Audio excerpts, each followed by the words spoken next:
Fəsil 12. Yardımı almaq üçün onu necə istəmək lazımdır? Qarşılıqlı münasibətlər zamanı kifayət qədər yardım almırsınızsa, bunun iki səbəbi ola bilər. Ya kifayət qədər istəmirsiniz, ya da istəyiniz gözlənilən nəticəni verə bilməyəcək şəkildə ifadə edilir. İstənilən münasibətlərin uğurla inkişaf etməsi üçün sevgi və yardım istəyi bacarmaq mühümdür. Nə isə almaq arzu edirsinizsə, bunu istəmək lazımdır. Kömək istəmək kişilərə də, qadınlara da eyni dərəcədə çətindir. Lakin qadınlar bu məsələni peşman olmaq riski ilə əlaqələndirməyə daha artıq meyllidirlər. Ona görə də bu fəsli qadınlara ünvanlayıram. Təbii ki, kişilər bu fəsillə tanış olsalar, qadın psixologiyası haqqında daha dərin bilik qazanarlar. Qadınlar niyə xahiş etmirlər? Venera sakinlərinin sevgini istəmək lazım gəlmir şüarı olmuşdur. Qadınlar sövq təbii olaraq başqalarını hiss etdikləri və gücləri çatan köməyi göstərdiklərindən səhvən kömək istəməyin lazım olmadığını güman edirlər. Onlara elə gəlir ki, kişilər də belə hərəkət edirlər. Qadın sevirsə, öz köməyini ruh yüksəkliyi və məmnuniyyətlə təklif etmək üçün üsullar axtarır. Sevgisi nə qədər güclüdürsə, kömək etməyə o dərəcədə həvəsli olur. Venerada bu təbii hesab olunurdu. Ona görə də sevgi üçün xahiş etməyə ehtiyac qalmırdı. Təsadüfi deyil ki, Venera sakinlərinin sevgini istəmək lazım gəlmir şüarı olmuşdu. Bu şüarı rəhbər tutan qadın hesab edir ki, kişi onu sevirsə, özü kömək təklif eləyəcək və bunu ondan xahiş etməyə ehtiyac yoxdur. Bəzən qadın bilərəkdən xahiş etmir ki, bu üsulla kişinin hisslərini yoxlasın. Qadın xahiş etmədiyi halda kişinin onun arzu və ehtiyaclarını qabaqcadan duyması və ona yardım etməsini kişi üçün bir sınaq hesab edir. Lakin bu yanaşmanın kişilərlə münasibətlərə tətbiqi səmərəli deyil. Axı onlar Marslıdırlar. Orada isə kömək almaq üçün onu istəmək lazımdır. Kişilərdə öz təşəbbüsü ilə kömək təklif etmək üçün sövqedici motiv yoxdur. Bununla əlaqədar çətinliklərin meydana çıxması istisna deyil. Əgər istəyiniz kişi üçün qeyri-məqbul şəkildə ifadə edilsə, bu onun narazılığına səbəb ola və onu kömək etməkdən çəkindirə bilər. Xahiş etməyəcəyiniz halda isə yardımsız qalmaq və ya çox az kömək almaq riski var. Qadın münasibətlərin təzə yaranmağa başladığı vaxt lazım olan dəstəyi almırsa, belə hesab edir ki, sadəcə kişi həmin vaxt bundan artığını edə bilmir.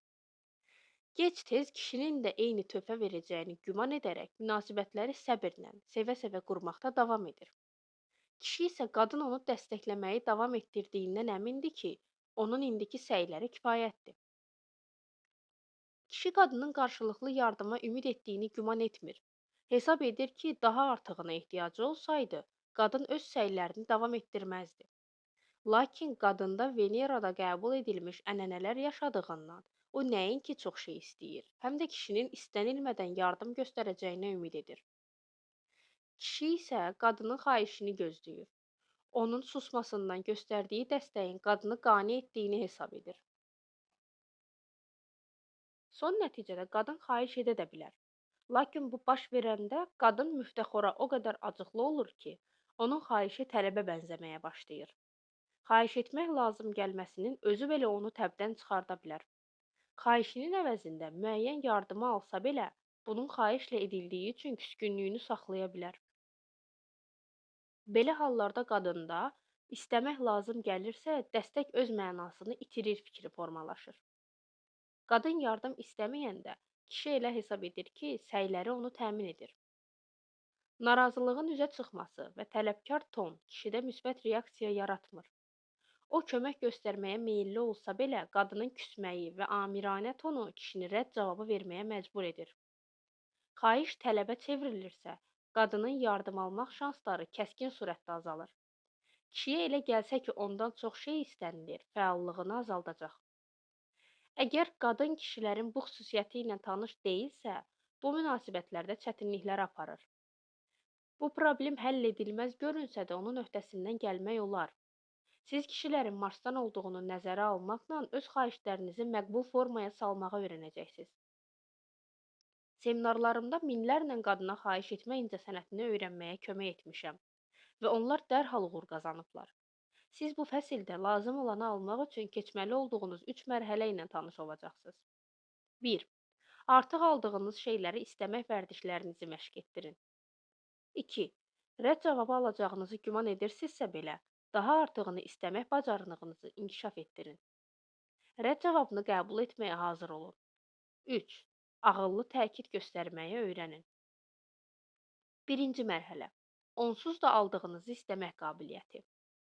Qarşılıqlı münasibətlərdən daha artıq şeylər almağı öyrənmək prosesinin birinci mərhələsində onsuz da aldığınızı istəmək qabiliyyətinə yiyələnmək lazımdır.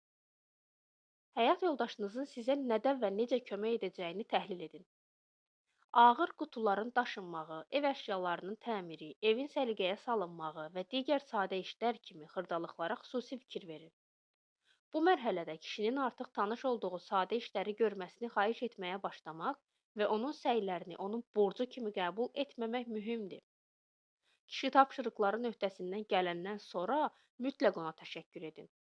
İstəmədiyiniz halda da kişidən yardım ala biləcəyiniz fikrindən bir müddət əl çəkin. Birinci mərhələdə kişinin gördüyündən artıq iş xahiş etməmək mühümdür. Qoy kişi istəklərinizin tələb kimi səslənmədiyinə inansın. Kişi xahiş üçün sözlərin nə dərəcədə uğurlu seçilməsindən asılı olmayaraq, tələbkar tonu səylərinin kifayət olmaması kimi qəbul edir. Ona görə də siz onun etdiklərini qiymətləndirməyənə qədər daha az etməyə cəhd göstərəcək. Kişi əmr tonu eşidirsə, xahişin sözləri, onlar nə qədər uğurlu olur olsun onun üçün heç bir əhəmiyyət daşımır. O bunu qınaq kimi başa düşür. Onu sevmədiklərini və qiymətləndirmədiklərini hesab edir. Ona görə də arvadı onun etdiklərini qiymətləndirməyənə qədər kişi öz səylərini məhdudlaşdırmağa meyil göstərir. Birinci mərhələdə sizin qarşınızda duran məsələ kişinin müsbət reaksiyasını stimullaşdırmaqdır. Kişi görəndə ki, siz razı qalırsınız, onun səylərini qiymətləndirirsiniz və bunları onun borcu kimi qəbul etmirsiniz, sizin xahişlərinizə imkan daxilində müsbət cavab verəcək. Sonra isə avtomatik olaraq öz köməyini təklif edəcək. Lakin onun bu başdan belə hərəkət edəcəyini gözləmək lazım deyil. Xahişi kişinin artıq yerinə yetirdiklərindən başlamağın digər səbəbi də var. Siz əmin olmalısınız ki, xahişinizin forması onun üçün məqbuldur. Mən düzgün xahiş etmək qabiliyyəti ifadəsi altında məhz bunu nəzərdə tuturam. Kişilərdə həvəsləndirici motiv yaratmaqla bağlı məsləhətlər. Marslıdan köməyi düzgün istəməyə imkan verən 5 sir mövcuddur. Onları bilməsən, kişini çox asanlıqla özündən uzaqlaşdıra bilərsən. Bu sirlər uyğun anın seçilməyi, tələbkar olmayan ton, qısalıq, səmimilik və sözlərin şəraitə uyğun seçilməyini nəzərdə tutur. Bunların hər biri üzərində müfəssəl dayanaq. 1. Uyğun anın seçilməsi. Diqqətli olun. Kişinin elə bu dəqiqə etməyə hazırlaşdığını ondan xahiş etməyin. Məsələn, kişi zibilə atmağa hazırlaşırsa, ona zibilə ata bilərsənmi deməyin. O hesab edə bilər ki, nə eləməli olduğunu ona göstərmək istəyirsiniz. Uyğun anın seçilməsi çox əhəmiyyətlidir. Eyni zamanda kişi məşğuldursa, xahişinizi o dəqiqə reaksiya verəcəyini gözləməyin. 2. Tələbkar olmayan ton. Yadda saxlayın ki, xahiş və tələb fərqli şeylərdir. Tonunuzda tələbkar, xatirə dəyən və ya narazı notlar eşidilirsə, sözləri nə qədər diqqətlə seçsəniz belə, kişi elədiklərinə qiymət vermədiyinizi hesab edəcək. Bəlkə bunu özünüzə də deyəcək. 3. Qısa olun. Kişiyə kömək üçün müraciət edəndə onu buna inandırmağa ehtiyac olmadığını hesab edin. Sizin nəyə görə kömək etməli olduğunu sadalamayın. Onu inandırmaq lazım olmaması fikrindən çıxış edin. Nə qədər çox əsas gətirirsinizsə, o qədər böyük müqavimətlə rastlaşmağa risk edirsiniz. Xahişin əsasda olduğunu sübut etmək üçün uzun sürən izahat kişidə belə bir hiss yarada bilər ki, onun sizə yardım edə biləcəyini inanmırsınız. Kişiyə elə gələcək ki, onun sizə kömək etmək qərarına təsir göstərmək istənilir. Qadın pərt və ya acıqlı olanda, bu barədə narahat olmağa dəyməz ifadəsini eşitmək belə istəmir. Eləcə də kişiyə xahişi niyə yerinə yetirməli olduğu haqqında izahat lazım deyil. Əslində qadın bu üsulla istəklərinin ədalətli olduğunu göstərməyə və kişini yardıma sövq etməyə çalışır. Kişi üçünsə onun sözləri belə səslənir. Bax, buna görə də sən bunu eləməlisən. Dəlillərin siyahısı nə qədər uzun olsa, o dərəcədə böyük etiraz yarana bilər. Kişi sizə nə üçün sualı versə, izah edin. Amma bu halda da müxtəsərliyi yaddan çıxartmayın. Kişiyə inanmağı öyrənin. İmkanı olsa sizə dəstək verəcəyinə şübhə etməyin. Mümkün qədər qısa olun. 4. Səmimilik, birbaşalıq. Çox vaxt qadın elə hesab edir ki, kömək istəyir, əslində isə bunu etmir. Qadına kömək lazım olanda o problemini bölüşdürə, lakin bilavasitə kömək haqqında danışmaya bilər. Gözləyir ki, köməyi kişi təklif etsin. Dolayı xahiş, xahişi ancaq nəzərdə tutur, onu açıq ifadə etmir. Dolayı xahişlər kişini göstərdiyi səylərin qiymətləndirilmədiyini və bir borc kimi qəbul edildiyini hiss etməyə vadar edir. Bəzən xahişi bu formada etmək olar, lakin bunun bir vərdişə çevrilməsi tərəfdaşın yardım etmək istəyinin artmasına gətirməyəcək. Həm də kişinin özü belə daxili müqavimətinin səbəblərini anlamaya bilər. Aşağıda gətirəcəyimiz ifadələr dolayı xahişlər və onlara kişilərin göstərdiyi reaksiyalara nümunədir. Kişi dolayı edilmiş istəyi, xahişi necə qəbul edir? Qadın nə deməlidir? Birbaşa və qısa. Zəhmət olmasa uşaqların arxasınca get. Qadın nəyi deməməlidir? Dolayı istək. Uşaqların arxasınca getmək lazımdır. Mənimsə buna imkanım yoxdur. Kişi dolayı istəyi necə başa düşür?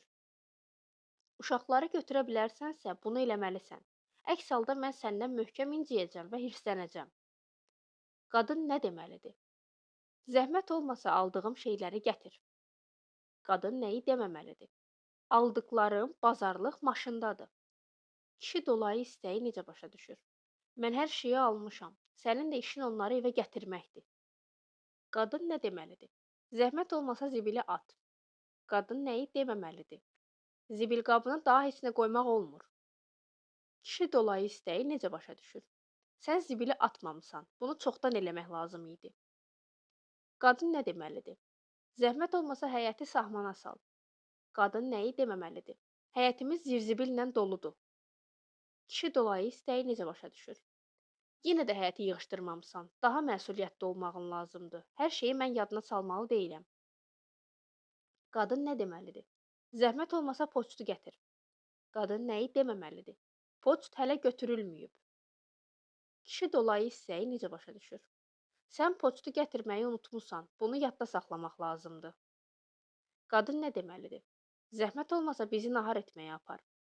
Qadın nəyi deməməlidir? Bugün mənim nahar hazırlamağa vaxtım yoxdur. Kişi dolayı istəyi necə başa düşür? Mən bütün günü işləmişəm. Sən də heç olmasa bizi nahar eləməyə apar. Qadın nə deməlidir? Gəl bu həftə bir yana gedək. Qadın nəyi deməməlidir? Biz çoxdandır heç yerə getmirik. Kişi dolayı istəyi necə başa düşür? Sən mənə etina etmirsən. Mən ehtiyacım olanı ala bilmirəm. Biz adam arasına daha tez-tez çıxmalıyıq. Qadın nə deməlidir? Zəhmət olmasa söhbət etməyimiz üçün vaxt müəyyən et. Qadın nəyi deməməlidir? Söhbət etməyimiz lazımdır. Kişi dolayı istəyi necə başa düşür? Bizim az söhbət etməyimizin günahı səndədir. Mənimlə daha çox söhbət etməyin lazımdır. 5. Düzgün sözlər seçin. Xahiş edərkən yol verilən ən geniş yayılmış səhv, zəhmət olmasa et deməyə əvəzinə, edə bilməzsən ifadəsini işlətməkdir. Sən zibili ata bilməzsənmi ifadəsi adi sual kimi səslənir. Zəhmət olmasa zibili at isə xahişi bildirir. Qadınlar çox vaxt zəhmət olmasa et nəzərdə tutub, edə bilməzsən deyirlər. Yuxarıda qeyd etmişdim ki, dolayı ilə ifadə edilən xahişlər kişini itələyə bilər. Əgər bu tez-tez edilmirsə, güman ki, hiss edilmədən keçəcək. Lakin onların daim işlədilməsi kişidə qıcıq yarada bilər. Mən qadınlara deyəndə ki, köməyi xahiş eləməlidirlər, bu onlarda müəyyən çaşqınlıq yaradır. Çünki onlar artıq ərlərinin cavab reaksiyası ilə qarşılaşıblar. Kişilərə cavabı təxminən belə olub.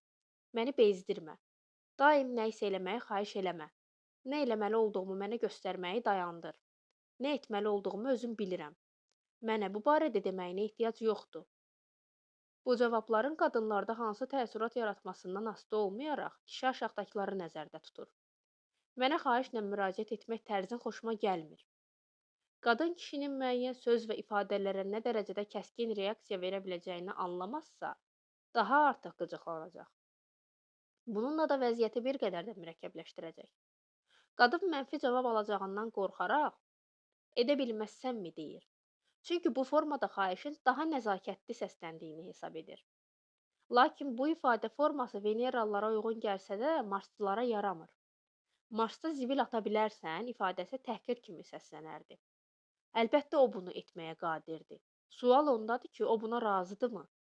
Sualı təhqir kimi qəbul etdikdə kişi sadəcə onu əsəbləşdirdiyiniz üçün bu işi görməkdən imtina edə bilər. Kişilər onlardan nəyin soruşulmasını istəyirlər?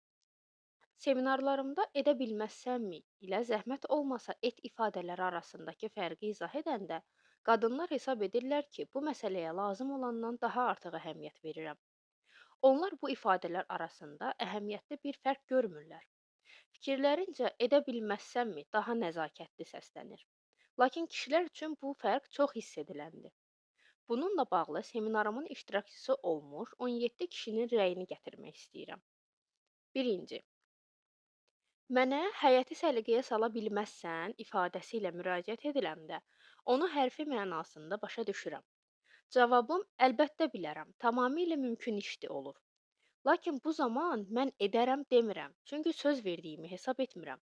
Digər tərəfdən məndən soruşanda ki, həyəti səhmana salarsan və ya zəhmət olmasa həyəti səliqəyə sal deyəndə qərar qəbul etməli oluram və kömək etmək istəyim.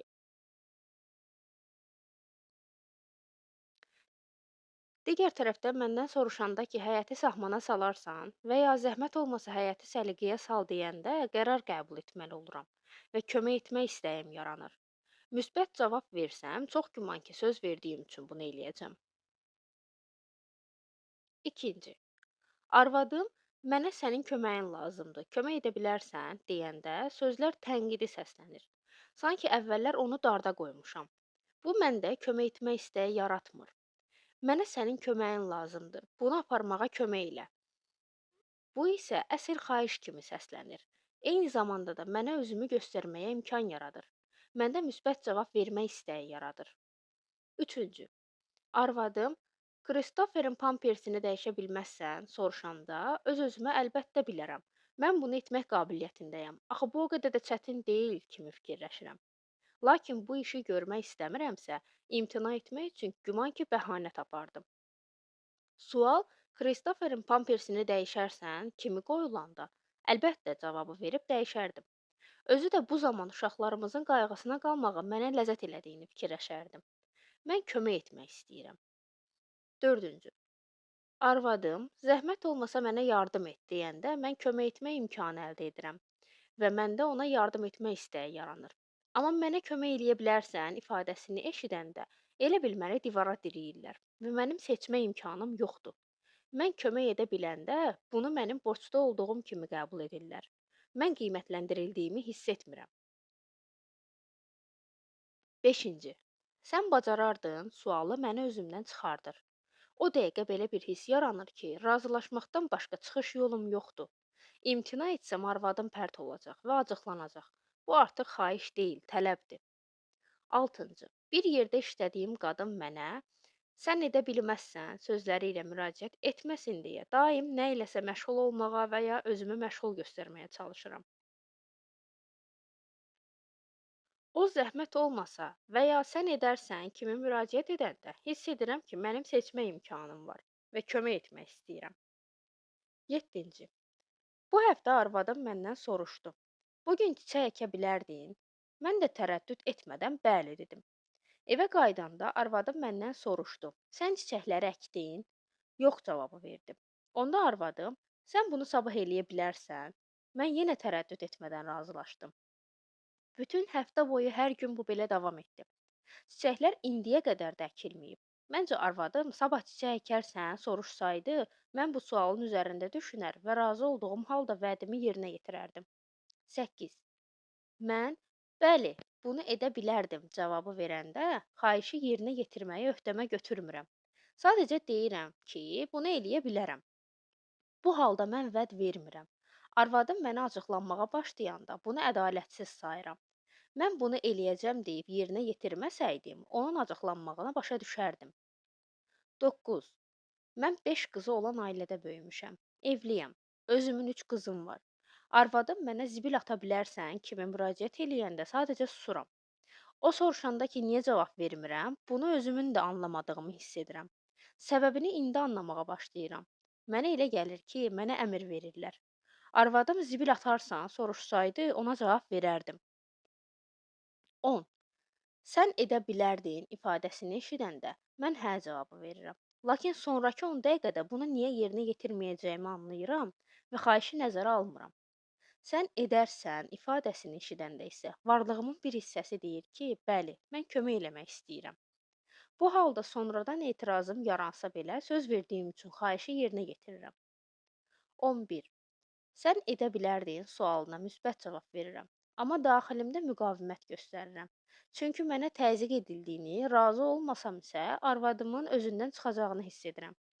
Arvadım sən edərsən soruşanda hə və ya yox cavabı verməkdə özümü sərbəst hiss edirəm.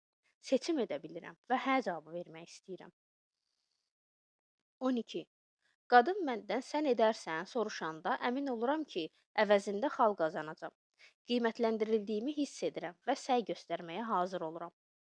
13. Mənə edərsən şəklində müraciət ediləndə köməyi mənə etibar etdiklərini hiss edirəm. Sən edə bilərdin soruşulanda sadəcə sual eşidirəm. Qadın soruşur ki, zibili ata bilərəmmi? Hərçənd bunu edə biləcəyim gün kimi aydındır. Sualın arxasında mənə kifayət qədər etibar edilmədiyindən açıq edilməyən xahiş durur. 14. Qadın sən edərsən soruşanda onun zəifliyini hiss edirəm və istəklərinə daha həssas yanaşıram. Mən onu özümdən narazı salmaq istəmirəm. Qadın sən edə bilərdin soruşulanda isə daha çox yox deməyə meyilliyəm. Çünki bununla onu özümdən narazı salmadığımı bilirəm. Sadəcə onun məndən istədiyini yerinə yetirmək iqtidarında olmadığıma işarə edirəm. Mənfi cavab versəm yəqin ki, xətrinə dəyməz. 15. Mənim üçün sən edərsən ifadəsi konkret məna yükü daşıyır. Sən edə bilərdin isə nəsə ümumi, vacib olmayan bir şey kimi qavranılır. Ona görə də mən xahiş ediləni yerinə yetirirəm. Lakin yalnız başqa işimin olmadığı, bu məni təmin etdiyi və çətinlik törətmədiyi halda. 16. Qadın deyəndə ki, mənə kömək edə bilməzsənmi? Mən bunda bir narazılıq hiss edirəm və müqavimət göstərmək istəyim işə düşür. Mənə kömək eləyərsən soruşanda narazılıq varsa belə mən onu hiss etmirəm. Onda da şadlıqla hə cavabı verməyə hazır oluram. 17. Qadın, bunu mənim üçün eləyə bilərsən sualı ilə müraciət eləyəndə mən səmimi, güman ki, yox cavabı verirəm. Tənbəlliyim üstün gəlir. Zəhmət olmasa və ya xahiş edirəm, yardım göstər eşidəndə isə daxilimdə bir enerji oyanır və daha yaxşı kömək etmək barədə düşünürəm. Bu iki ifadə arasındakı fərq qadınlara aydın olsun deyə romantik bir vəziyyət təsəvvür edək. Kişi qadına evlənmə təklif edir. Onun qəlbi hisslərlə doludur. Kişi dizini qatlayıb əllərini sevdiyi qadına uzadıb, gözlərinin içinə baxaraq nəvazişlə deyir: "Sən mənə ərə gələ bilərsən?" Elə həmin anda romantik cazibə dağılır. Kişi bu ifadəni işlədən kimi zəif və sevgiyə layiq olmayan görünməyə başlayır. Kişi mənə ərə gələrsən soruşsaydı, onun həm gücü, həm də hissləri özünü göstərərdi. Evlənmək barəsində təklifi bax bu şəkildə etmək lazımdır. Kişiyə də qadınların ondan bənzər formada xahiş etmələri lazımdır. Sən edə bilərdinmi və ya sən eləyə bilərsənmi şəklində müraciət etməyin. Bu ifadələr xahişi dolayı şəkildə bildirir. Onlarda kişiyə inamsızlıq, ona təzyiq göstərmək istəyi ilə səslənir. Qadın zibil ata bilməzsən deyəndə kişi bunu bacarırsansa bunu eləməlisən. Mən bunu sənin üçün eləyərdim kimi qəbul edir. Kişinin nəzər nöqtəsinə görə o bu işləri görməyə qadirdir. Lakin qadın bunu birbaşa xahiş etmədiyindən kişi bunda ona təsir etmək cəhdi görür. Ya da onun köməyinin bir borc kimi qəbul edildiyini hesab edir. Nəticədə kişi özünə etibar hiss etmir. Seminarda bir qadın dinləyicinin bu iki ifadə arasındakı fərqi Veneralı mövqeyində necə izah etməsi yadımdadır. Əvvəl mən bu iki müraciət forması arasındakı fərqi görmürdüm. Sonra onlara başqa gözlə baxdım. mən bunu edə bilmirəm və ya mən bunu etməyəcəm desək, fərqi daha yaxşı hiss etmək olur. Mən etməyəcəm ifadəsi istəyin olmamağını bildirir və dəqiq mənə ünvanlanıb. Kişi mən bunu eləyə bilmirəm deyəndə isə bunun mənə aidiyyatı olmur. Sadəcə o xahişimi yerinə yetirməyə qabil deyil. Xahiş edəndə yol verilən ən geniş yayılmış səhvlər. Soruşma incəsənətini mənimsəmə prosesində ən mürəkkəb iş sualları hansı şəkildə vermək lazım olduğunu yadda saxlamaqdır. Mümkün qədər sən bunu eləyərsən kimi ifadələrdən istifadə etməyə çalışın. Bu işdə təcrübə zəruridir. Kişiyə müraciət edərkən aşağıdakıları yadda saxlayın. 1. Qısa danışın. 2. Açıq, birbaşa danışın. 3. Sən bunu edərsən, zəhmət olmasa et ifadələrindən istifadə edin. Sən bunu eləyə bilməzdin, sən bunu eləyə bilərsən kimi ifadələrə yol verməyin. Bir neçə misal gətirək. Belə danışın. Zibilə atarsan, belə deməyin. Mətbəxdə tam səliqəsizlikdir. Pis də qoxu gəlir. Zibil torbası ağzına qədər doludur. Onu atmaq lazımdır. Sən bunu eləyə bilərsən?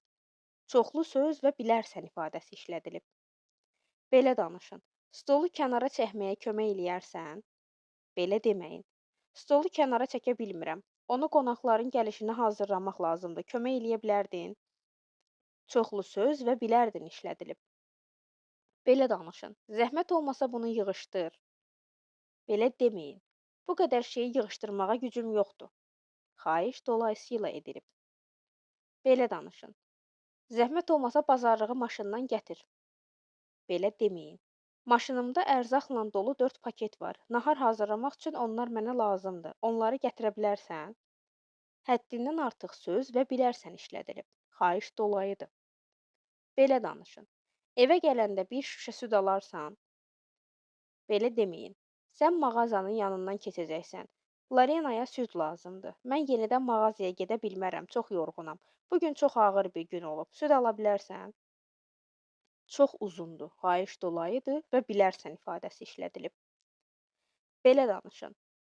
Juliyanı məktəbdən götürərsən? Belə deməyin. Juliyanı məktəbdən götürmək lazımdır. Mən gedə bilmirəm. Sənin vaxtın var? Necə fikirləşirsən? Onu götürə bilərsən? Belə danışın. Bugün bizi bir yana nahar etməyə apararsan? Belə deməyin. Mən nahar hazırlamaq üçün çox yorğunam. Çoxdandır heç yerə çıxmırıq. Bir yana getmək istəyirsən? Belə danışın. Çal keçirimi bağlayarsan? Belə deməyin. Mənə sənin köməyin lazımdır. Mənim çal keçirimi bağlaya bilərsən? Belə danışın. Bu axşam ocağı yandırarsan? Belə deməyin. Çox soyuqdur. Sobanı yandırmağa hazırlaşmırsan? Belə danışın. Bu həftə məni kinoya apararsan? Belə deməyin. Bu həftə kinoya getmək istəyirsən? Belə danışın. Larenaya ayaqqabısını geyinməyə kömək eləyərsən? Belə deməyin. Larena hələ ayaqqabısını geyinməyib. Biz gecikirik. Mən hər şeyi tək eləyə bilmirəm. Kömək eləyə bilərsən? Güman ki, sizin kömək üçün müraciət hesab etdiyiniz şeyin marslılar üçün başqa məna daşıdığını hiss etdiniz. Bu müraciətin şəklinə kiçik, lakin böyük əhəmiyyətə malik dəyişikliklər etmək üçün müəyyən səy göstərmək lazımdır. İkinci mərhələyə keçməzdən qabaq 3 ay ərzində xahiş formasının dəyişdirilməsi üzərində işləməyi təklif edirəm. Zəhmət olmasa et və etirazın yoxdur da xahiş ifadə edən və səmərəli təsir göstərən ifadələrdir. Birinci mərhələni mənimsəməyə başlayanda neçə dəfə kömək üçün müraciət etmədiyinizi düşünün. Bunu etmişsinizsə, xahişinizi hansı formada etdiyinizi qeyd edin. Bu amilləri nəzərə almaqla kişidən istənilməyəndə də etdiyi şeyləri yerinə yetirməyə xahiş edin. Müxtəsər olun və fikrinizi birbaşa ifadə edin. Sonra onu minnətdarlıqla mükafatlandırın. Xahiş etməklə bağlı ən çox verilən suallar. Birinci mərhələ asan da olmaya bilər. Qadınlarda etiraz və daxili müqavimətin niyə yarandığını aydınlatmağa kömək eləyən bir neçə suala baxaq. Birinci. Qadın, mən xahişsiz filansız ona kömək eləyirəmsə, özüm niyə hər şeyi ondan xahiş eləməliyəm soruşa bilər. Cavab. Yaddan çıxartmayın ki, kişilər Mars sakinidirlər və onların psixologiyasının özəllikləri var. Bunu nəzərə almaq və istifadə etməklə siz istədiyinizə nail olacaqsınız. Lakin kişini dəyişdirməyə çalışsaz, bu onda daxili müqavimət yaradacaq. Zəruri olanı xahiş etmək Venera əhlinə xas olmasa da, siz bunu öz məninizi zədələmədən edə bilərsiniz. Kişi sevildiyini və qiymətləndirildiyini hiss etdikcə, xatırladılmayanda belə köməyini daha böyük həvəslə təklif edəcək. Lakin bu başqa mərhələdə baş verəcək. 2. Qadında belə bir sual yarana bilər. Ondan qat-qat çox iş gördüyüm halda kişini niyə və nəyə görə qiymətləndirməliyəm? Cavab. Marslılar hesab edəndə ki, onları qiymətləndirmirlər, az səy göstərirlər. Kişinin çox kömək göstərməsini istəyirsinizsə, etdiyi hər bir şeyi qiymətləndirməyi unutmayın. Təqdir kişiyə fəaliyyət üçün stimuldur. Əlbəttə siz daha artıq edirsinizsə, kişini mükafatlandırmağınız çətin olacaq. Nəzakəti gözləməklə öz payınızı azaldın. Onda kişinin faydası daha qabarıq görünəcək. Belə yanaşma sevildiyini hiss edən kişiyə dəstək verməklə yanaşı, sizin də hak etdiyiniz və sizə zəruri olan yardımı almanıza kömək edəcək. 3. Qadında belə bir fikir yarana bilər. Köməyi ondan xahiş etməyə məcburamsa, mənə xidmət göstərdiyini fikirləşə bilər. Cavab. Kişi məhz bunu hiss etməlidir. Sevgi vergisi həqiqətən xidmətdir, rəğbətin təzahürüdür. Kişi sizə xidmət göstərdiyini hiss edəndə buna öz qəlbini qoyur. Yadda saxlayın ki, o Marslıdır və onun xal hesablama prinsipi başqadır. O görəndə ki, siz onun səy göstərməyə borclu olduğunu fikirləşirsiniz, qəlbi bağlanır və daha az sevgi bəxş edir. 4. Qadın belə hesab edə bilər. Kişi məni sevirsə, köməyi özü təklif etməlidir. Mən bunu ondan xahiş eləməli deyiləm. Cavab. Kişilərin Marsdan gəldiyini və sizin kimi olmadıqlarını yaddan çıxartmayın. Kişilər onlardan xahiş edilməsini gözləyirlər. Diqqətinizi məni sevsəydi köməyi özü təklif edərdi fikrinin üstündə cəmləməkdənsə, vəziyyətə başqa tərəfdən baxın. O Venera əhli olsaydı köməyi özü təklif edərdi. Lakin o Marsdandır. Belə anlaşıqlı münasibət kişidə sizə kömək etməyə daha böyük istək yaradacaq və tədricən köməyi özü təklif etməyə başlayacaq. 5. Qadında belə bir sual yarana bilər. Köməyi ondan xahiş etsəm, hesab edər ki, mən bu məsələlərə ondan daha az qüvvə sərf edirəm. Qorxuram hesab etsin ki, mənim üçün daha çox şeylər etməli deyil. Cavab. Kişi özünün alicənablığını daha çox bu və ya digər məsələdə kömək etməyə borclu olmadığını hiss edəndə göstərir. Bundan başqa, qadın ona kömək üçün müraciət edirsə, deməli bu köməyi almağa haqqı olduğunu hesab edir və kişi bununla razıdır, çünki qadının az verdiyini hesab etmir. Əksinə belə bir nəticə çıxardır ki, qadın onun qədər və ya ondan daha artıq qüvvə qoyduğu üçün xahiş etməyi mümkün hesab edir. 6. Qadın kömək xahiş edəndə bunun çox qısa alınacağından qorxuram. Onun köməyinə niyə ehtiyacım olduğunu izah etmək istəyirəm. Yardımı ondan tələb etdiyimi düşünməsini istəmirəm. Fikirləşə bilər. Cavab. Kişi qadın tərəfindən ona yönəlmiş müraciəti eşidəndə inanır ki, qadının bunun üçün əsaslı səbəbləri var. Qadın köməyin niyə lazım olduğunu uzun-uzadı izah etməyə başlayanda, kişidə imtina edə bilməyəcəyi hissi yaranır və o belə bir nəticəyə gəlir. Ya ona təzyiq göstərmək istəyirlər, ya da onun bunları etməyə borclu olduğunu hesab edirlər. Qoy onun yardımı sizin üçün vəzifə borcu yox, hədiyyə olsun. Kişiyə hər hansı dəqiqləşdirmə lazım olarsa, sual verəcək. Onda izah yerinə düşəcək. Lakin bu halda da uzunçuluğa yol verməməyə çalışın. Bir və ya iki səbəbin adını çəkin. Bunlar kifayət etməsə, kişi sizə bu haqda deyəcək. İkinci mərhələ. Daha böyük yardım istəmək qabiliyyətini inkişaf etdirin. Rədd cavabı ala biləcəyinizi hiss edəndə belə. Kişidən daha artığını istəməzdən əvvəl onun indiki fəaliyyətinin minnətdarlıqla qarşılandığını hiss etdiyinə əmin olun. Kişidən yeni qəhrəmanlıqlar gözləmədən kömək istəməyi davam etdirməklə kişiyə təkcə onu qiymətləndirdiyinizi deyil, həm də onun imkanları ilə hesablaşdığınızı hiss etdirirsiniz. Kişi hiss edəndə ki, siz kömək xahiş edirsiniz, daha artığını almağa cəhd göstərmirsiniz, sizin sevginizi hiss edəcək. Ən əsası isə sevilən olmaq üçün mənini dəyişməyə ehtiyac olmadığını anlayacaq. Bu an onda sizə daha böyük səylə kömək etmək istəyi yaranacaq. İndi siz hazırki yardımın kifayət olmadığını sezdirmədən daha böyük kömək istəməyə risk edə bilərsiniz. Kişilər yox demək imkanına malik olanda, həni daha böyük həvəslə deyirlər. Növbəti addım. Kişiyə hiss etdirin ki, yox cavabı da verə bilər, lakin sizin sevginizdən məhrum olmaz. Kişi sizin böyük xahişinizə yox cavabı vermək hüququ olduğunu biləndə, özünü seçim etməkdə azad hiss edəcək. Nəzərə alın ki, böyük əksəriyyət yox demək imkanına malik olanda, hə deməyə daha meyilli olur.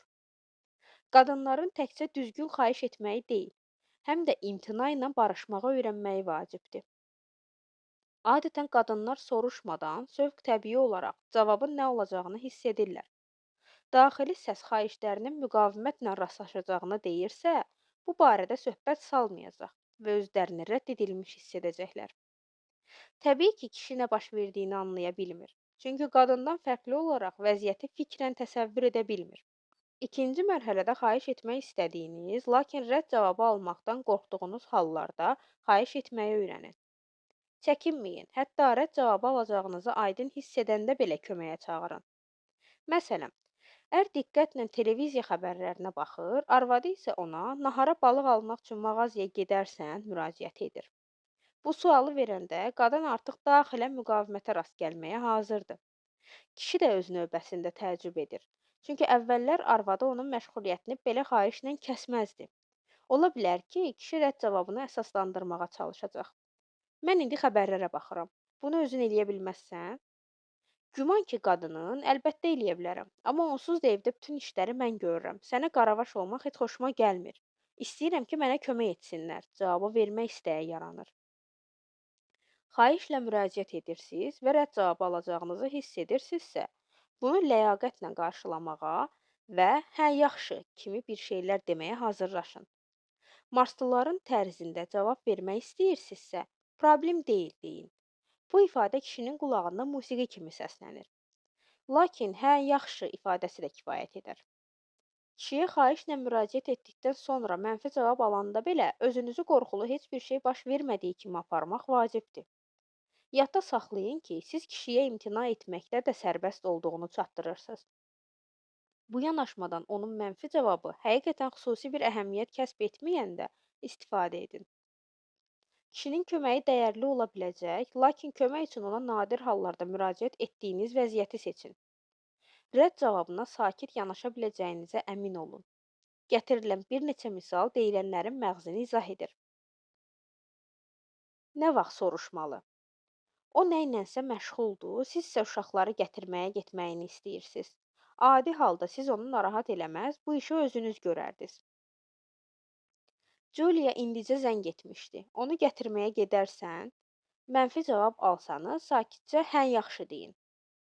Adətən o evə qayıdır və sizin nahar hazırlayacağınızı gözləyir. Siz bunu onun etməyini istəyirsiniz, lakin heç vaxt bunu ondan xahiş etmirsiniz. Hiss edirsiniz ki, xörək bişirməyi xoşlamır. Mənə kartofu doğramağa kömək eləyərsən? Və ya bugün nahar hazırlayarsan, soruşun. İmtina edilsə, sakitcə yaxşı cavabı verin. Adətən nahardan sonra o televizora baxır. Siz isə qabları yuyursunuz. Siz istəyirsiniz ki, bunu kişi eləsin və ya ən azı sizə kömək eləsin. Lakin onun qab yumaqdan zəhləsi getdiyini hiss etdiyiniz üçün bunu heç vaxt xahiş eləmirsiniz. Güman ki, siz buna sakit yanaşırsınız. Ona görə də qabları yuyursunuz. Bugün mənə qabları yumağa kömək eləyərsən və ya boşqabları gətirərsən, soruşun. Ya da sakit bir axşam seçib, bugün qabları yuyarsan, deyin. Mənfi reaksiya halında sakitcə hə yaxşı cavabı verin. O kinoya getmək, siz isə rəqs etmək istəyirsiniz. Adətən siz onun kinoya baxmaq istədiyini hiss edir və öz istəyinizdə təkid etmirsiniz. Bu axşam mənimlə rəqs etməyə gedərsən? Mən səninlə rəqs etməyi çox sevirəm, soruşun. Kişi imtina edərsə, sadəcə hə yaxşı deyin. İkiniz də yorulmusunuz və yatmağa hazırlaşırsınız. Səhər zibil daşıyanlar gəlməlidir. Siz onun necə yorulduğunu hiss edir və zibil torbasını bayıra çıxartmağını xahiş etmirsiniz. Zibili həyətə çıxardarsan, soruşun. İmtina edərsə, sakitcə hə yaxşı deyin. Onun başı işə qarışıqdır. Siz onu işdən ayırmaq istəmirsiniz, amma onunla danışmağınız lazımdır. Adətən onun narazı qalacağını hiss edir və işdən ayırmırsınız. Mənə bir qədər vaxt ayırarsan, soruşun. İmtina edirsə, barışdırıcı tonda hə, yaxşı deyin. Onun başı işə qarışıqdır, sizə isə maşını təmirdən götürmək lazımdır. Adətən iş qrafikini dəyişməyin nə qədər çətin olduğunu bildiyiniz üçün sizi öz maşınında ora aparmasını xahiş etmirsiniz. Mənə maşınımı təmirdən götürmək lazımdır. Emalatxanaya məni sən apararsan? Soruşun. İmtina edərsə, sakitcə hə, yaxşı cavabı verin. Göstərilmiş vəziyyətlərin hər birində imtina ediləcəyinə və bununla barışmağa hazır olun. Onun imtinasını qəbul edin və inanın ki, imkanı olsaydı köməyini təklif edərdi. Kömək istəyinizə aldığınız mənfi cavaba görə onu qınamadığınız hər dəfə üçün kişi sizin hesabınıza 5 ilə 10 arasında xal yazır. Növbəti dəfə kömək istəyəndə o sizin xahişinizə daha artıq həvəslə cavab verəcək. Əslində sizin xeyirxah davranış tərziniz kişiyə sizə daha böyük kömək göstərmək qabiliyyətini inkişaf etdirməkdə yardım edir. Birinci dəfə mən bu həqiqəti bir yerdə işlədiyim qadından öyrənmişəm. Biz o qədər də gəlirli olmayan layihə ilə məşğul idik və bizə könüllülər lazım idi. Qadın mənim tanışım Toma zəng etməyə hazırlaşırdı. Mən bunu etməməyi məsləhət gördüm. Çünki bu dəfə bizə kömək edə bilməyəcəyini bilirdim. Qadın bildirdi ki, bununla belə zəng edəcək. Onun təkidinin səbəbləri haqqında sualıma isə belə cavab verdi. Mən zəng edib ondan kömək istəyəcəm. O imtina eləyəndə isə onu anladığımı bildirəcəm. Növbəti dəfə yeni layihə ilə bağlı ona müraciət eləyəndə o mənim xahişimə daha həvəslə cavab verəcək. Mən onda müsbət təsəvvür yaradacam. Və qadın haqlı çıxdı. Kişidən kömək istəyir, mənfi cavab alanda isə onu özünüzdən uzaqlaşdırmırsınızsa, o bunu yadda saxlayacaq və sonrakı dəfə sizin xahişinizə daha artıq həvəslə cavab verəcək. Digər tərəfdən siz öz ehtiyaclarınızı qurban verirsinizsə və kömək üçün müraciət etmirsinizsə, kişi bu köməyin sizə nə qədər tez-tez lazım olduğunu bilməyəcək. Hardan bilsin ki, axı siz ondan heç nə istəmirsiniz? Siz daha dəyərli köməyi yumşaq şəkildə istəməyi davam etdirsəniz, son nəticədə həyat yoldaşınız sizə hə deməyi bacaracaq. Belə əlverişli məqamda çəkinmədən daha böyük kömək xahiş edə bilərsiniz. Bu, möhkəm qarşılıqlı münasibətlər qurmağın bir yoludur. Möhkəm qarşılıqlı münasibətlər. Belə münasibətlər ər və arvad onlara lazım olanı təkcə istəyə bildiyi yox, həm də bu istəyə öz seçimlərinə görə mənfi cavab verə bildiyi şəraitdə mümkündür. Köhnə bir hadisə yadımdadır. Mən mətbəxdə dostumla söhbət edirdim. Bu vaxt qızım Lorena, o vaxt onun 15 yaşı var idi. Otağa daxil oldu və onunla gimnastika etməyimi istədi. Yox, bugün bacarmaram, möhkəm yorulmuşam, dedim. Hə, ata, xahiş eləyirəm. Cəmi bir may Allah, Lorena təkid edirdi. Dostum, yox Lorena, indi atan çox yorulub, bütün günü gərgin işləyib, onu oynamağa vadar eləmək lazım deyil, dedi. Qızım o dəqiqə, mən ondan ancaq xahiş etmişəm, dedi. Dostum, sən bilirsən ki, atan səni sevir və sənə yox deyə bilmir, deyə davam etdim. Doğrusu kişi yox deyə bilmirsə, bu onun problemidir, qadının yox. Arvadım və 3 qızım birdən qışqırdılar. Özü də necə deyə bilir? Mən ailəmlə fəxr edirdim. Çoxlu güc sərf etmək hesabına olsa da, tədricən yardım istəməyi, rədd cavabı alanda isə inciməməyi öyrənmişdik. Üçüncü mərhələ. Təkid etmək bacarığına yiyələnmə. İkinci mərhələni mənimsəyib imtinaya sakit reaksiya verməyi öyrənəndən sonra üçüncü mərhələyə keçə bilərsiniz. Bu mərhələdə bütün gücünüzü sizə zəruri olanı almağa yönəldirsiniz.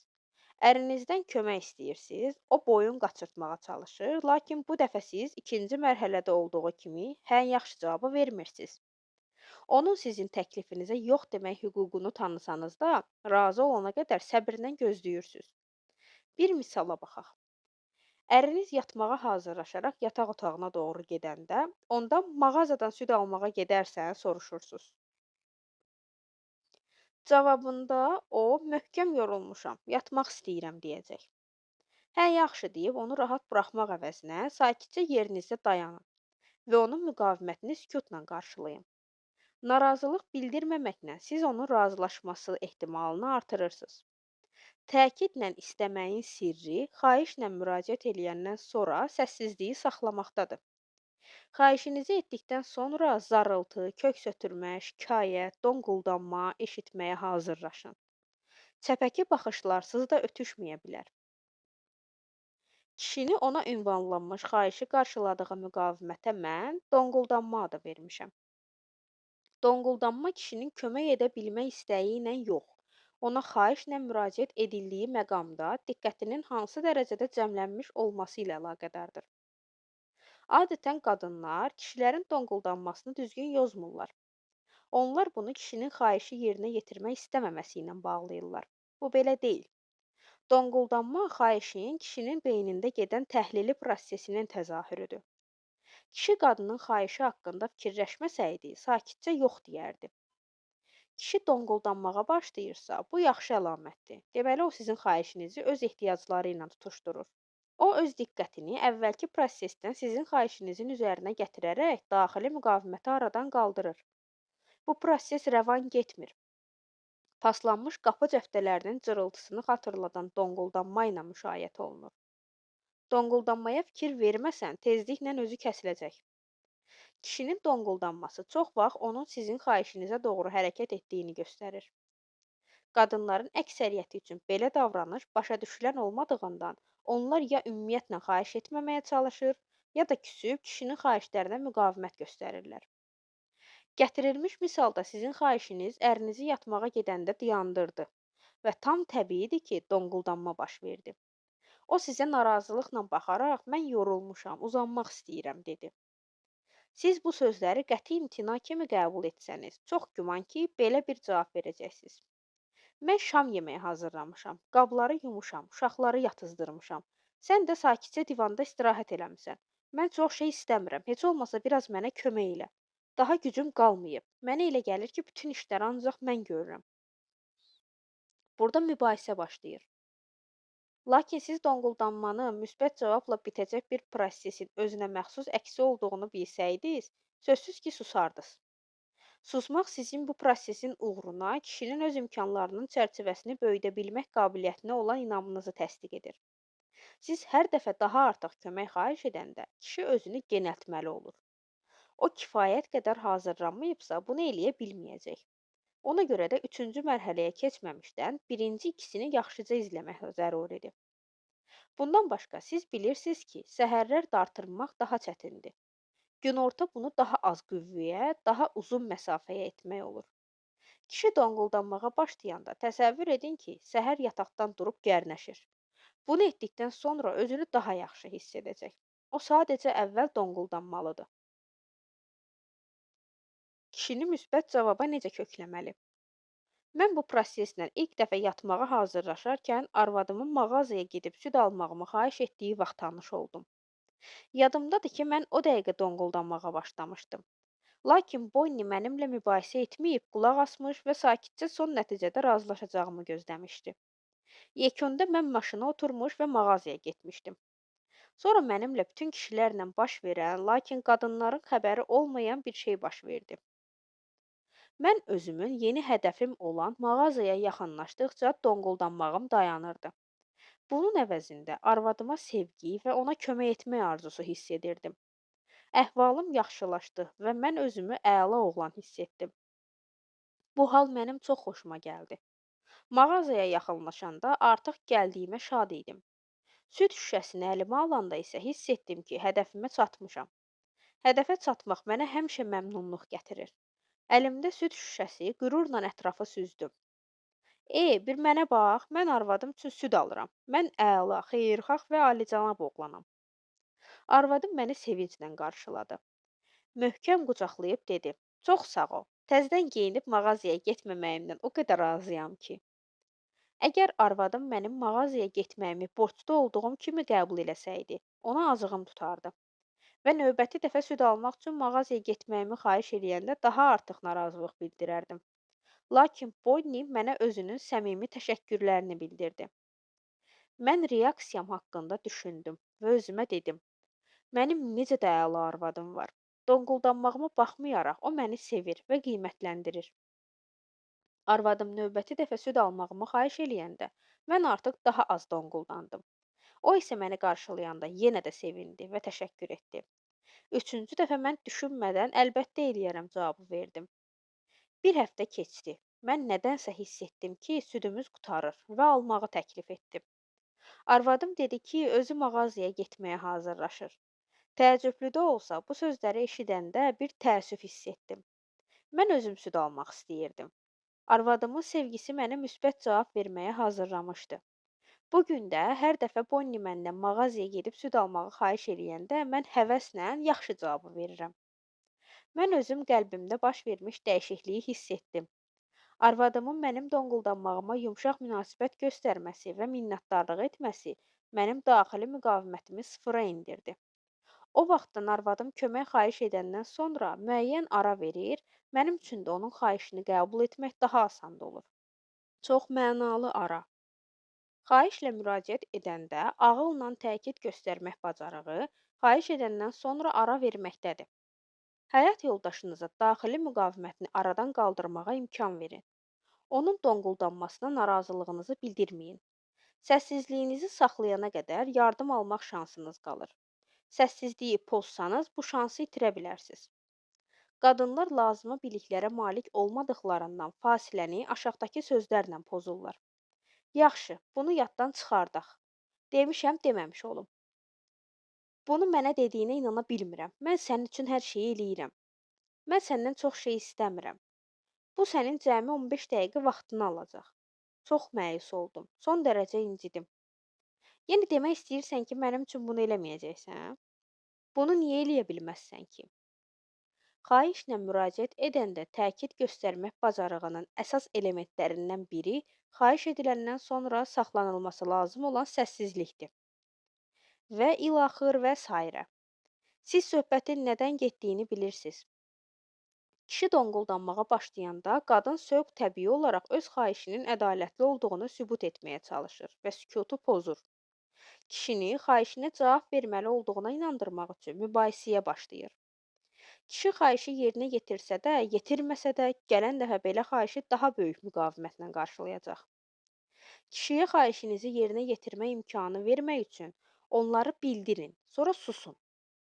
Qoy o donquldansın, siz sakitcə qulaq asın. Kişi gec ya tez razılaşacaq. İnanın ki, tələb və ya mübahisə etməsəniz, o ürəyində sizə kin saxlamayacaq və sizə acığı tutmayacaq.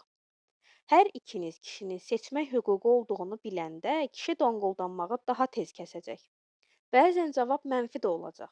Yaxud bəhanə tapmaq üçün sizə suallar verməyə başlayacaq. Diqqətli olun. Siz ara verəndə o soruşa bilər. Bunu özün niyə eləmirsən? Mənim bir dəqiqə də vaxtım yoxdur. Bunu özün eləyə bilməzsən? Bəzən bunlar sadəcə ritorik suallardır.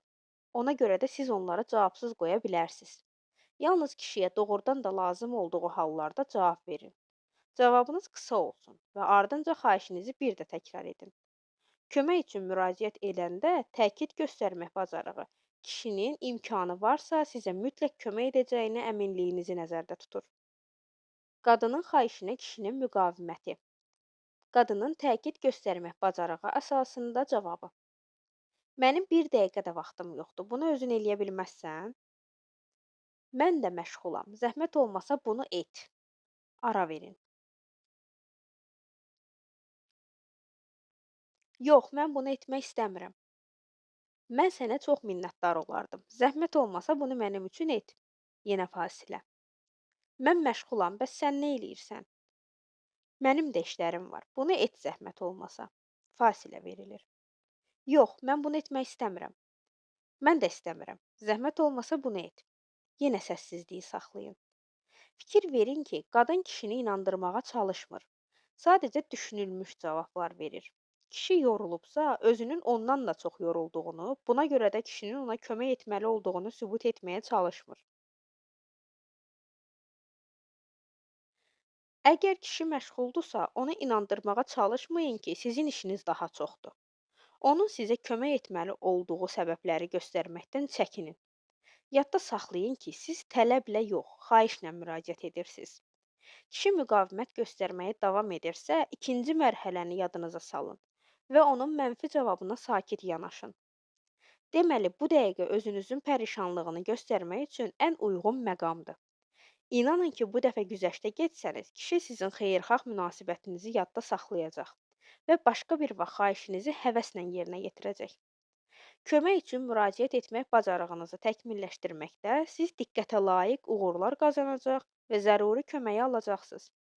Çoxmənalı fasilədən istifadə edərkən birinci və ikinci mərhələnin də vərdişlərini cəlb etmək, xahişi düzgün ifadə etmək və imtinanı ləyaqətlə qəbul etmək faydalıdır. Kişilər niyə kömək xahişinə kəskin reaksiya verirlər? Sizdə sual yarana bilər ki, niyə kişilər kömək xahişinə kəskin reaksiya verirlər? Bu onların tənbəlliyi ilə deyil, qəbul və təqdir edilməyə olan böyük ehtiyacı ilə izah edilir. Onlar daha artıq etməsi üçün edilən istənilən xahişi indiyə qədər etdiklərinin qiymətləndirilməməsi kimi qəbul edə bilərlər. Qadın öz həyəcanını bölüşəndə ona canıyananlıq və anlayış göstərilməsi vacibdirsə, kişi üçün də olduğu kimi qəbul edilməsi son dərəcədə zəruridir. Kişini yaxşı istiqamətdə dəyişdirmək üçün edilən istənilən cəhd onun natamam olduğuna eyham kimi qəbul edilir. Marsda əşyanı sınanda təmir et prinsipi işləyir. Qadın kişidən daha artıq şey almağa və ya onun xasiyyətini, davranışını dəyişməyə çalışanda, kişi mən qadın üçün sınmışam nəticəsinə gəlir. Təbii ki, kişi onu olduğu kimi sevmədiklərini hesab edir. Xahiş etmə incəsənətini mənimsəməklə siz qarşılıqlı münasibətlərinizi zənginləşdirəcəksiniz. Siz lazım olan daha artıq sevgi və kömək ala biləndə həyat yoldaşınız da xoşbəxt olacaq. Kişilər ən çox onlar üçün qiymətli olan adamlar məmnun qalanda xoşbəxt olurlar. Kömək üçün düzgün müraciət etmək qabiliyyətini mənimsəməklə siz təkcə kişiyə sevildiyini hiss etməkdə kömək göstərməyəcəksiniz. Eyni zamanda özünüzə də layiq olduğunuz kömək və sevgini təmin edəcəksiniz. Növbəti fəsildə biz özümüz üçün sevginin ecazkar qüvvəsini saxlamağın sirrini açacağıq. Fəsil 13. Sevginin ecazkar qüvvəsini necə saxlamalı? Sevginin hakim olduğu qarşılıqlı münasibətlərin paradokslarından biri özünü qarşılıqlı sevginin və razılığın fonunda ər-arvadın yadlaşma hiss etməyə başlaması və bir-biri ilə ünsiyyətdə əvvəlki xeyirxahlığını itirməsində təzahür edir. Aşağıda gətirilən misallar sizə tanış gələ bilər. 1. Sevginiz güclü və dərin ola bilər, lakin bir gün səhər yuxudan oyananda ərinizə və ya arvadınıza qarşı qıcıq və inciklik hiss edə bilərsiniz. 2. Siz xeyirxahsınız, səbirlisiniz, xoşrəftarsınız və birdən narazılıq, məmnuniyyətsizlik hiss etməyə və izafi dərəcə tələbkar olmağa başlayırsınız. 3. Siz həyatınızı sevgilinizdən ayrı təsəvvür edə bilmirsiniz. Amma gözlənilmədən aranızda mübahisə baş verir və siz ayrılmağa hazırsınız. 4. Əriniz və ya arvadınız sizin üçün xoş olan bir şey edib, lakin onun keçmişdə sizə qarşı kifayət qədər diqqətli olmadığını bağışlaya bilmirsiniz. 5. Sizi sevdiyiniz adama çəkir, lakin birdən nədənsə özünüzü onun yanında əl-qolu bağlanmış kimi hiss edirsiniz. 6. Siz nikahda xoşbəxtsiz, lakin birdən münasibətlərinizin möhkəmliyindən şübhələnməyə başlayırsınız və ya sizə zəruri olanı ala bilmək gücündə olmadığınızı hiss edirsiniz. 7. Sevildiyinizi bildiyiniz üçün əmin və sakitsiz, lakin gözlənilmədən sizi çıxılmazlıq və şübhələr çulğuyur. 8. Siz məhəbbətinizi səxavətlə verirsiniz, lakin birdən əsəbləşir, zərif hisslərinizin qabağını alır, ittiham, tənqid və əmr etməyə cəhd göstərirsiniz. 9. Tərəfdaşınız sizi cəlb edir, lakin onlar boyunlarına müəyyən öhdəliklərlə götürəndə onlara marağınız itir və ya başqalarına daha cəlb edici hesab etməyə başlayırsınız. 10.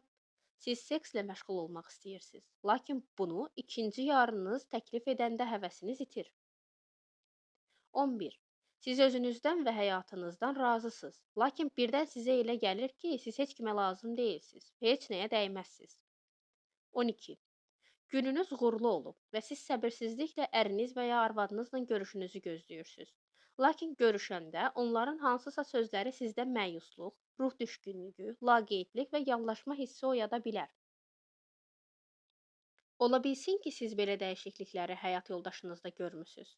Nümunələrin siyahısını bir daha oxuyun və ərinizin və ya arvadınızın birdən layiq olduğunuz sevgini sizə vermək qabiliyyətini itirə biləcəyini düşünün. Bəlkə onların əhvalının gözlənilmədən dəyişdiyini öz üzərinizdə hiss etmisiniz. Bəzən dəlicəsinə vurulmuş, bir gün əvvəl ehtirasla alışıb yananlar bir anın içində mübahisə edib bir-birinə nifrət edə bilərlər. Belə dəyişikliklər insanı çaşbaş sala bilir.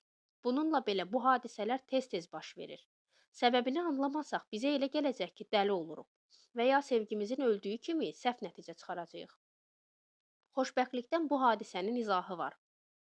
Sevgi qəlbimizin dərinliklərindəki gerçəkləşməmiş hissləri hərəkətə gətirməyə qabildir. Biz sevildiyimizi hiss edirik, lakin birdən heç gözləmədən sevgiyə inanmamağa başlayırıq. Qəlbimizin dərinliklərində nə vaxtsa hisslərimizin necə rədd edildiyi barəsində əzablı xatirələr baş qaldırır.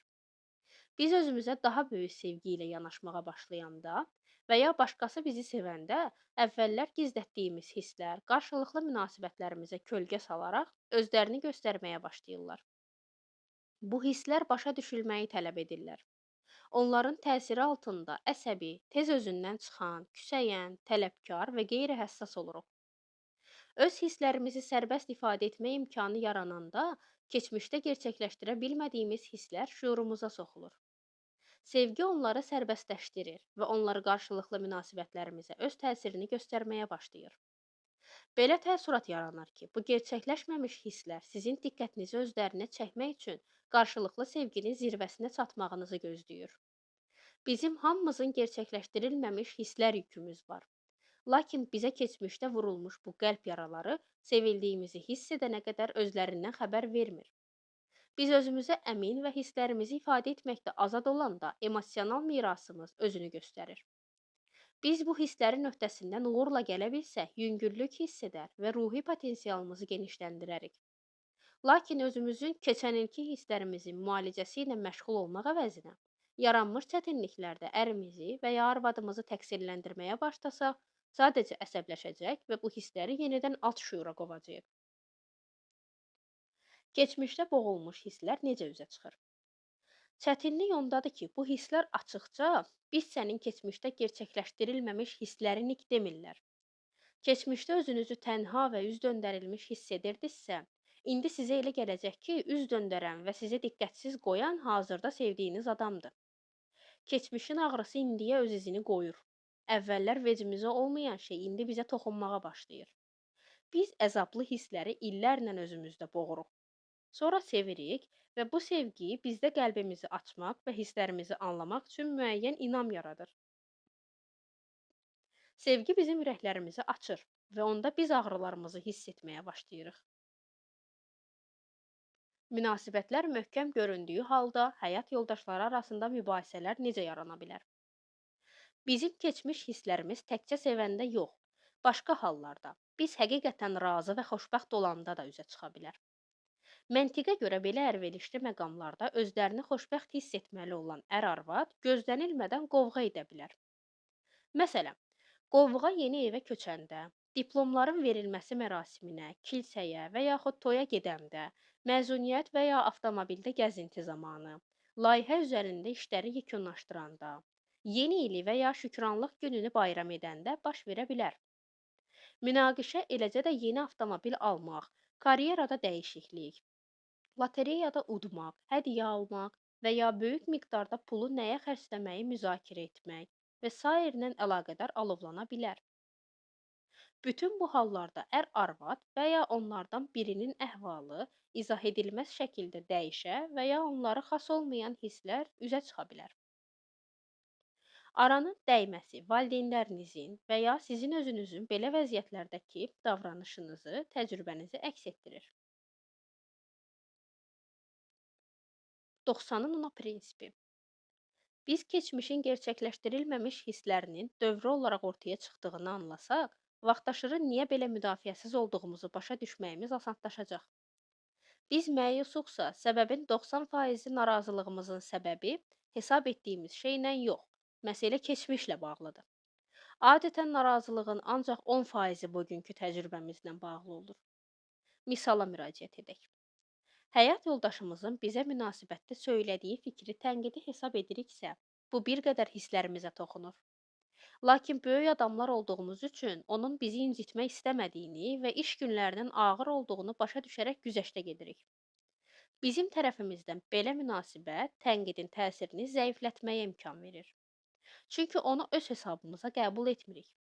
Amma günlərin birində bu tənqidi sözləri çox ağırlı qəbul edirik. Niyə? Çünki həmin gün bizim keçmiş, gerçəkləşdirilməmiş hisslərimiz özünü göstərir. Nəticədə tənqidə qarşı müdafiəsiz oluruq. Uşaq vaxtı bizi tez-tez kəskin tənqid ediblər deyə yaxın adamın dedikləri bizi möhkəm yaralayır. İndiki iradlar keçmiş qəlb yaralarımızın közünü qopartdığı üçün belə güclü təsir edir. Uşaqlıqda anlaya bilmirdik ki, valideynlərimizin mənfi emosiyaları onların problemlərinin nəticəsidir. Biz isə günahkar deyilik. Ona görə də hər şeyi tənqidi, təqsiri, soyuqluğu öz hesabımıza qəbul edirdik. Daxilimizdə keçmişin gerçəkləşməmiş hissləri oyananda həyat yoldaşımızın iradını bizi tənqid, ittiham, rədd etmək cəhdi kimi başa düşürük. Belə hallarda problemləri müzakirə etmək çətin olur. Deyilənlərin hamısı yanlış qəbul olunur. Həyat yoldaşımızın sözlərində tənqid eşidilirsə, bizim reaksiyamız yalnız 10% onların təsiri ilə müəyyən olunur. Qalan 90% keçmişdən olan hisslərin təsiri ilə bağlıdır. Təsəvvür edin ki, kimsə sizinlə toqquşub və bu zaman əlinizə dəyib. Ağrı güclü olmayacaq.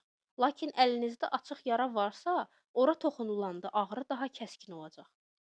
Beləcə də gerçəkləşdirilməmiş hissləriniz hərəkətə gələndə siz adi iradlara 2 qat həssas olacaqsınız.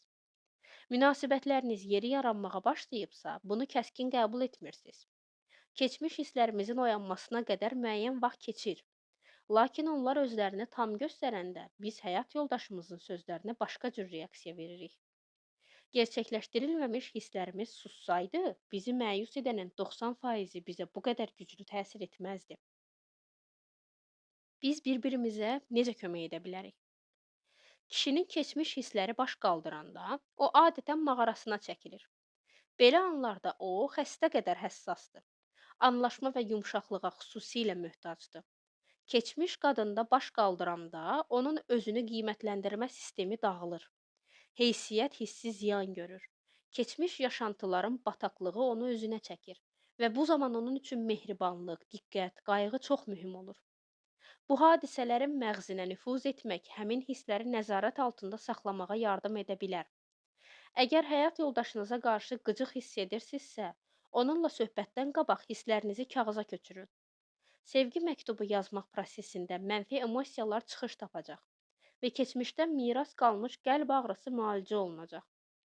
Belə məktublar fikrinizi indinin üzərində cəmləməyə imkan verir ki, sevdiyiniz insanla münasibətdə inam, minnətdarlıq, anlayış və yumşaqlıq göstərəsiniz. 90-ın ona prinsipi həyat yoldaşınızın qızğın reaksiyası ilə üzləşdiyiniz hallarda sizə yardım edəcək. Onun keçmişdən qalan hisslərin təsiri altında olduğunu bildiyinizdən, yoldaşınıza canıyananlıqla yanaşa və dəstək verə biləcəksiniz. Onun köhnə inciklikləri dirçəlməyə başladıqda reaksiyalarının kəskinləşdiyini üzə vurmayın. Bu, yaxın adamın qəlb yaralarını daha da dərinləşdirər. Adamın yaralı yerinə toxunulubsa, onun coşqun reaksiyası təəccüblü deyil. Keçmiş hisslərin təsirini bildikdən sonra biz həyat yoldaşımızın davranışının izahını tapa bilərik. Bu, onları mənfi emosiyalardan sağaltmaq prosesinin bir hissəsidir. Sakitləşmək və diqqətini cəmləmək üçün ona vaxt verin. Sizin üçün ona qulaq asmaq çətindirsə, narazılıq və qəzəbin səbəblərindən danışmazdan qabaq sevgi məktubu yazmasını məsləhət görün. Şəfa məktubu. Keçmişdən olan hisslərin bugününüzə necə təsir etdiyini bilmək, qəlb ağrısından sağalmaq üçün sizə yardım edəcək.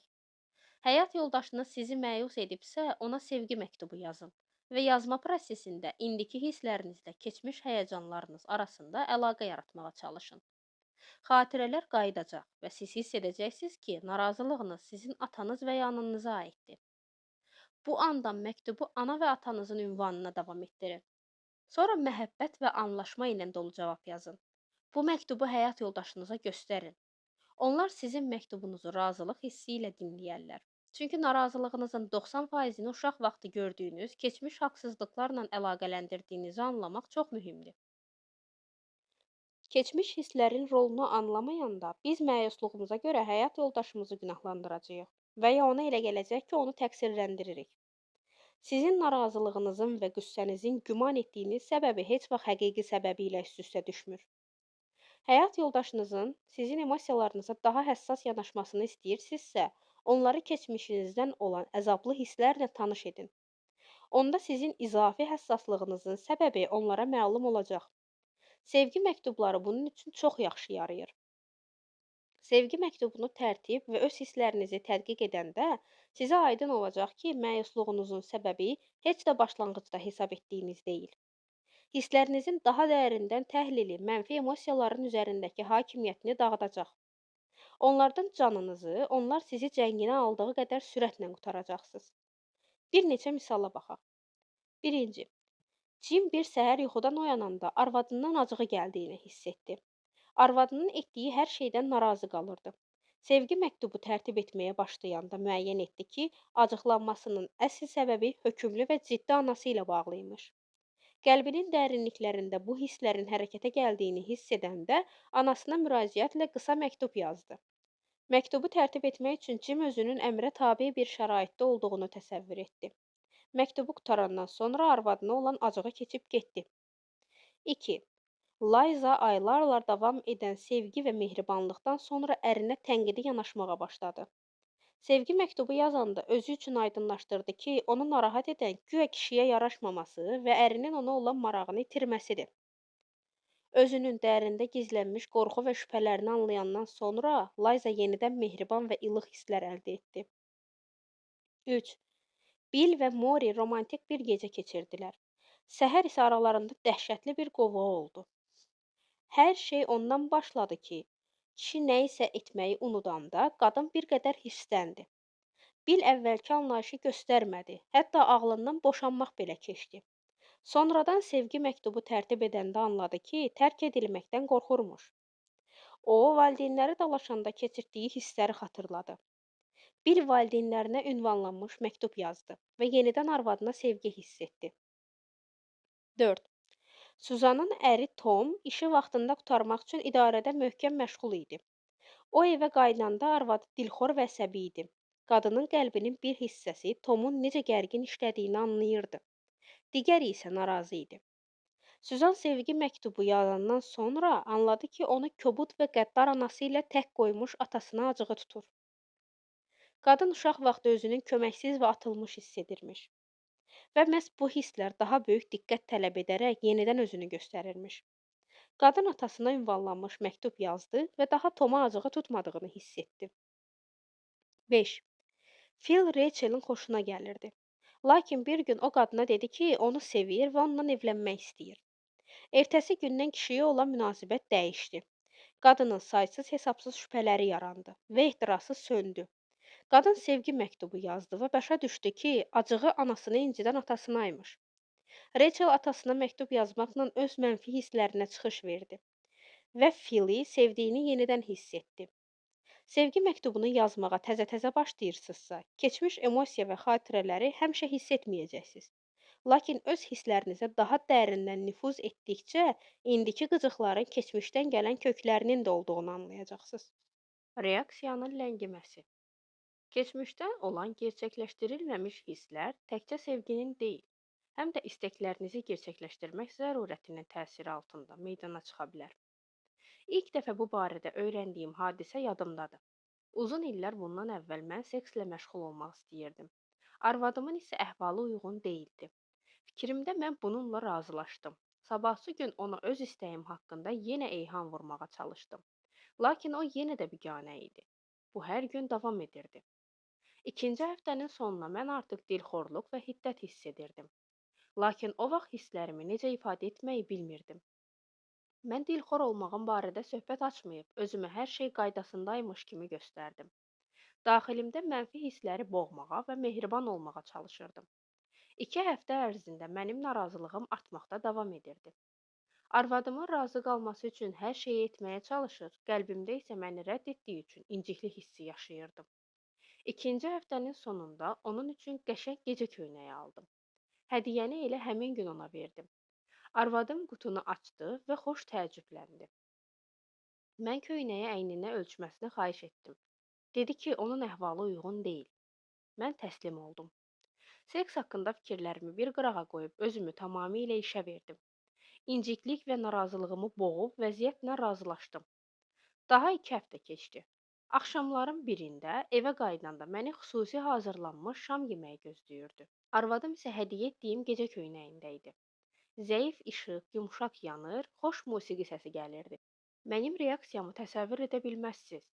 Gözlənilmədən daxilimdən acı təəssüf və inciklik dalğası qalxdı. Daxili bir səs mənə deyirdi: "Sən 4 həftə əzab çəkmisən." Mən 4 həftə ərzində boğmağa çalışdığım bütün hirsimi birdən hiss etdim. Bu hissləri bölüşdükdən sonra birdən anladım ki, arvadımın lazım olanı mənə vermək istəyi, qəlbimdə əvvəllər qarşısını aldığım digər hissləri də oyadıb. Öz incikliklərini hiss etməyə başlayır. Belə hadisələri mən bir çox hallarda müşahidə etmişəm. Həmin şeyləri məsləhət verən zaman da müşahidə etmişəm. Ər-arvaddan biri münasibətləri yaxşıya doğru dəyişməyə çalışanda, digəri gözlənilmədən laqeydləşir və marağını itirir. Bill Mary'yə onun arzuladığı şeyi vermək istədikdə çox gecdir və ya nə olsun ki kimi mənfi reaksiya ilə qarşılaşmışdı. Mən 20 ildən artıq nikahda olan cütlərə dəfələrlə məsləhət vermişəm. Onların uşaqları artıq böyüyüb ata evini tərk ediblər. Gözlənilmədən qadın boşanmağı tələb edir. Kişinin şuuruna çatır ki, münasibətləri dəyişmək, qadına yardım göstərmək lazımdır. Lakin arvadına onun 20 il gözlədiyi sevgini vermək istəyəndə soyuq etinasızlıqla qarşılaşır. Sanki arvadı bu hərəkətlə onu özü çəkdiyi qədər əzab çəkməyə vadar etmək istəyir. Lakin ər-arvad öz hissləri haqqında danışmağa başladıkca, kişi həyatın arvadı üçün nə qədər acı və tənhalıqla keçdiyini anlamağa, qadın isə ərində baş verən dəyişikliyə daha həssas olmağa başlayır. Boşanmanın təşəbbüskarı kişi münasibətlərini və davranışını dəyişməyə çalışan, lakin ərinin müqavimətinə rast gələn isə qadın olanda eyni mənzərə yaranır. Dirçələn ümidlərin böhranı. Gerçəkləşdirilməmişlərin təzahürünün daha bir nümunəsinə ictimai həyatda rast gəlmək olar. Sosiologiyada bu hadisə dirçələn ümidlərin böhranı adlanır. Belə böhran 60-cı illərdə Lyndon Johnsonun hakimiyyəti zamanı müşahidə olunmuşdu. Nəhayət ki, milli azlıqlara əvvəl malik olduqlarından xeyli artıq hüquqlar verilmişdi. Nəticə, nifrət, zorakılıq və itaətsizlik partlayışı olmuşdu. Gözlənilmədən əvvəllər boğulmuş irqi hisslərin püskürməsi baş vermişdi. Bu boğulmuş hisslərin təzahürünün daha bir nümunəsidir. Milli azlıqlar dəstək hiss edəndə onların daxilində qəzəbin və keçmiş incikliklərin dalğası qabarmışdı. Belə hadisələr indi xalqları müxtəlif növ zülmdən azad olmağa başlayan ölkələrdə müşahidə edilir. Niyə psixi cəhətdən sağlam insanlara mütəxəssis məsləhəti lazım ola bilər? Mənəvi cəhətdən bir-birinizə nə qədər yaxın olsanız, sevginiz bir o qədər möhkəm olacaq. Nəticədə qəlbinizin dərinliklərində müalicə edilməli olan əzablı emosiyalar qalxacaq. Bunlar xəcalət və qorxu kimi hisslər ola bilər. Adətən bunlarla özümüzü necə aparmalı olduğumuzu bilirik. Ona görə də çətinlik çəkirik. Ruhumuzu bu hisslərdən müalicə etmək üçün onları bölüşməliyik. Lakin nədənsə qorxur və onları ifadə etmə iqtidarında olmuruq. Sanki aşkar bir səbəb yoxdur. Lakin belə məqamlarda ruh düşkünlüyü, qeyri-müəyyən narahatlıq və narazılıq, qüssə, inciklik, yorğunluq, halsızlıq hiss edə bilərik. Bunlar hamısı ifadə edilməsini gözləyən keçmiş hisslərimizin təzahürüdür. Siz sövq təbii olaraq çıxış yolu tapmağa çalışırsınız. Ya sevgidən imtina edir, ya da zərərli vərdişlərə qurşanırsınız. Lakin təslim olmaq lazım deyil. Yaxşısı budur, hisslərinizin fəal təhlili ilə məşğul olun. Dərinliklərdən gələn emosiyaları hiss etməyə başlayanda, kömək üçün mütəxəssisə müraciət etmək ağıllı iş olardı. Qəlbimizdə əvvəllər mürgüləyən hisslər qıcqırmağa başlayanda, biz adətən onları həyat yoldaşımıza proyeksiya edirik. Biz öz hisslərimizi valideynlərimizlə və ya keçmişdə bizimlə yaxın olan adamlarla çəkinmədən bölüşməyə imkan tapmamışıqsa, bizə indi yaxın olan adamlarla bu hisslər haqqında danışmaq gözlənilmədən çətinləşir. Onların dəstəyinə baxmayaraq öz hisslərimizi sərbəst və açıq ifadə edə bilmirik. Sanki həmin hisslərin özünü qapatması baş verir. Paradoks baş verir. Yaxın adama etibar etdiyiniz üçün qəlbinizin dərinliyində mürgüləyən hissləriniz üzə qalxmağa başlayır. Lakin onlar səthə çatanda sizdə qorxu hissi yaranır və siz öz duyğularınızı ifadə edə bilmirsiniz. Paradoks baş verir. Nəticədə peyda olmuş hisslər gerçəkləşə bilmir. Məhz belə anlarda mütəxəssisin və ya konsultantın məsləhətləri faydalı ola bilər. Siz qorxunuzu proyeksiya etmədiyiniz adamla ünsiyyətdə olanda peyda olmuş hisslərinizi sakit təhlil edə bilirsiniz. Lakin yanınızda ancaq həyat yoldaşınız varsa, bu qabiliyyəti itirirsiniz. Ona görə də xeyirxah münasibətlər şəraitində belə cütlərə mütəxəssisin məsləhəti lazım ola bilər. Dəstək qruplarında ünsiyyət də müsbət təsir göstərir.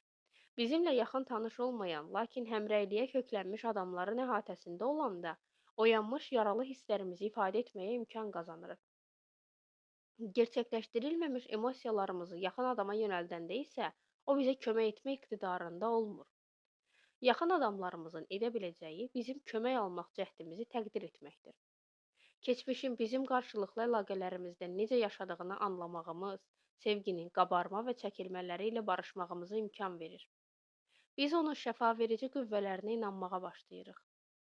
Sevginin sehirli qüvvəsini saxlamaq üçün biz yumşaqlıq, elastiklik göstərməyi bacarmalı və sevginin ilin fəsillərinə bənzədiyini yaddan çıxartmamalıyıq. Onun öz yazı, yayı, payızı, qışı var və onların dəyişməsi təbiətdə olduğu kimi qanuna uyğun və kəsilməz prosesdir. Sevgi təqvimi. Qarşılıqlı münasibətlər bağa bənzəyir. Onun çiçəklənməsi və bar verməsi üçün onu müntəzəm olaraq suvarmaq, mövsümi işlər aparmaq və iqlimin şıltaqlıqlarından qorumaq lazımdır. Yeni toxumlar səpmək, alaqları təmizləmək lazımdır. Sevgidə də belədir.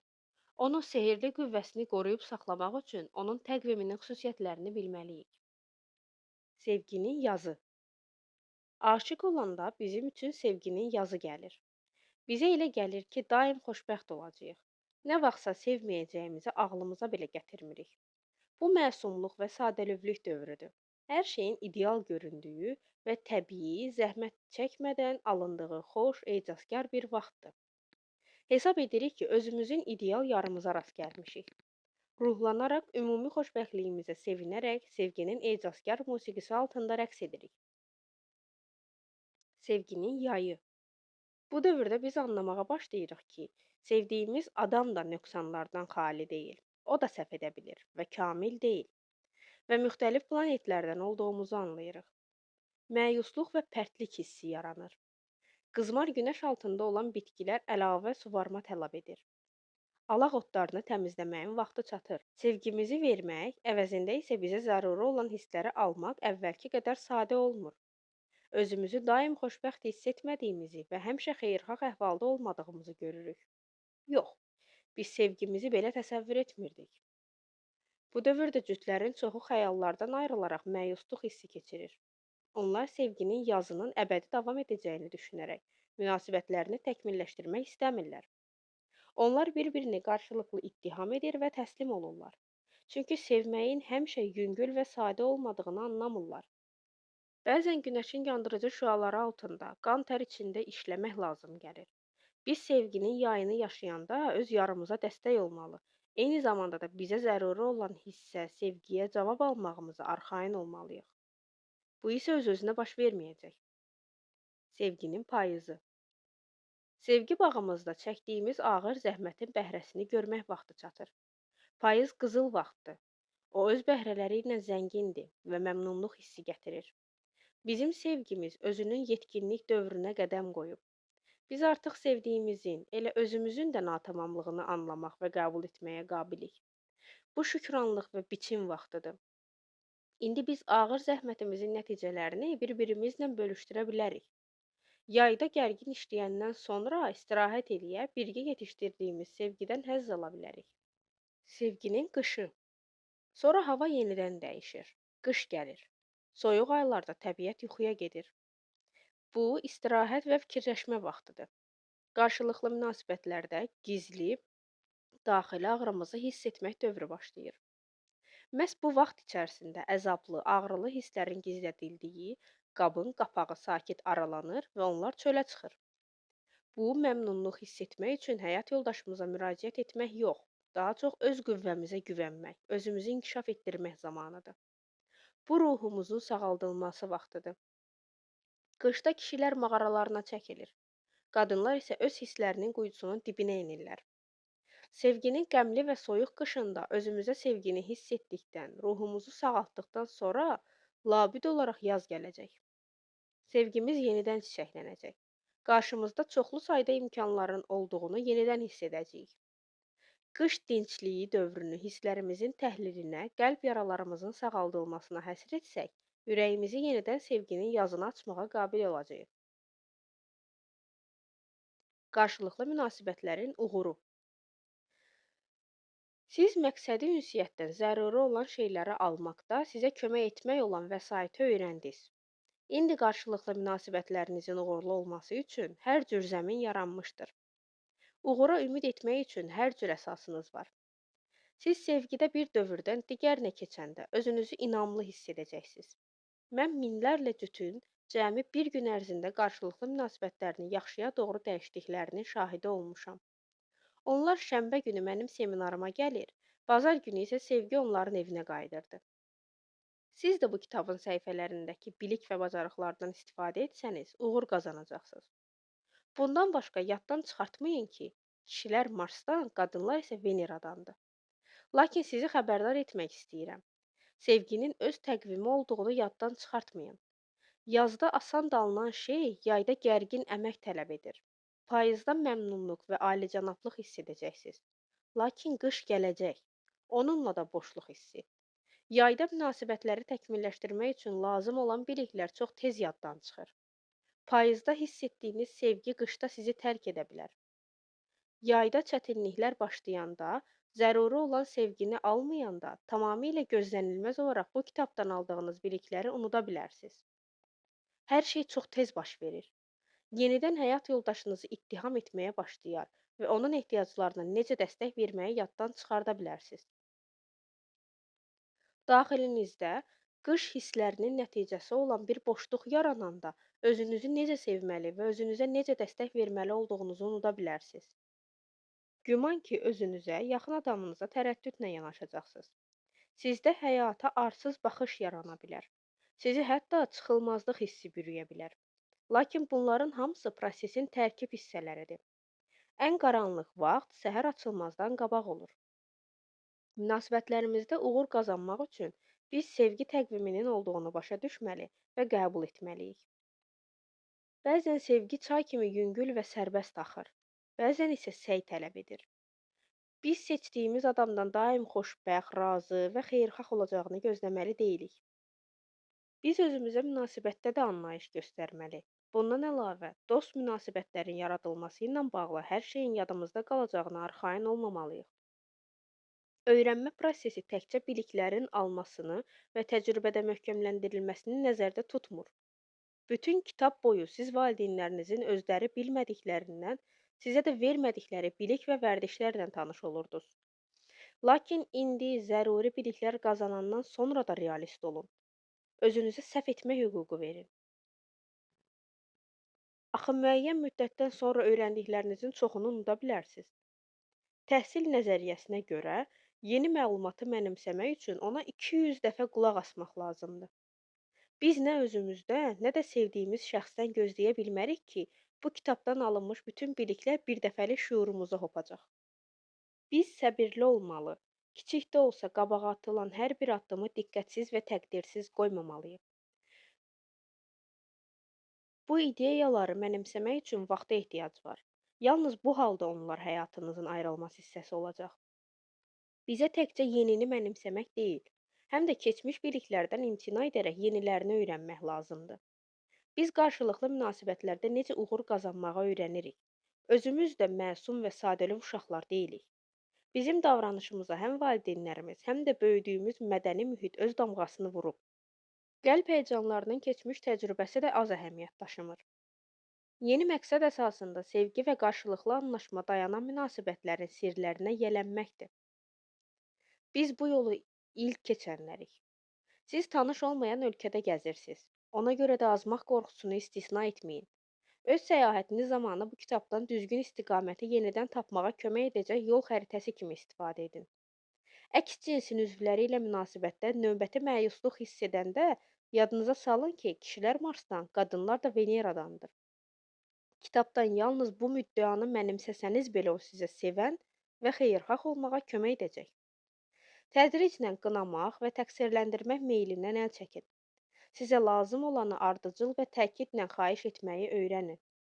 Onda sizə çox lazım olan və sizin layiq olduğunuz ahəngdar, sevgi dolu münasibətləri qura biləcəksiniz. Sizin qarşınızda böyük perspektivlər var. Sevginizi təkmilləşdirmək və möhkəmləndirməyi davam edin. Sizə şəxsi həyatınızda yaxşıya doğru dəyişikliklər əldə etmək üçün kömək göstərməyə imkan verdiyinizə görə sağ olun.